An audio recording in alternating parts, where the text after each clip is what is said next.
আজ আমরা স্মরণ করব ইসলামের ইতিহাসের এক অমর অধ্যায়, যেখানে আমাদের প্রিয় নবী মুহাম্মদ সাল্লাল্লাহু আলাইহি সাল্লাম ধৈর্যের এক অনন্য উদাহরণ স্থাপন করেছেন। যখন কুরাইশদের নির্যাতন সীমাহীন হয়ে ওঠে, তখন আমাদের নবীজি সাল্লাল্লাহু আলাইহি সাল্লাম ইসলামের দাওয়াত পৌঁছানোর উদ্দেশ্যে তাইয়েফের মাটিতে গমন করেন।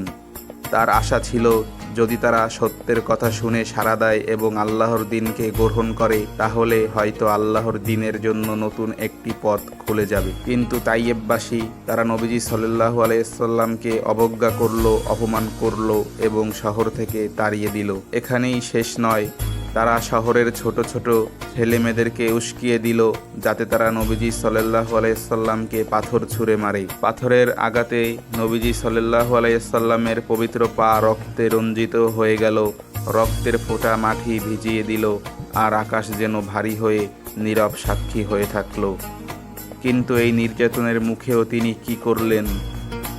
তিনি আকাশের দিকে চেয়ে আল্লাহর কাছে এই প্রার্থনা করলেন, হে আল্লাহ, যদি তুমি আমার প্রতি সন্তুষ্ট থাকো, তবে আমি এই সবের কোনো পরোয়া করি না। তিনি আল্লাহর সন্তুষ্টিকে সবচেয়ে বড় বলে গণ্য করলেন। প্রতিশোধের বদলে তিনি ধ্বংস কামনা করলেন না, বরং তাদের জন্য হেদায়েতের দোয়া করলেন। এমনই ছিলেন তিনি রহমাতুল লিল আলামিন, সর্বগ্রহ সৃষ্টির জন্য রহমত। এই ঘটনা আমাদের শিক্ষা দেয়, আঘাতের বদলে ক্ষমা, ঘৃণার বদলে দয়া, আর সর্বোচ্চ ধৈর্যই হচ্ছে রাসূল সাল্লাল্লাহু আলাইহি সাল্লামের আদর্শ।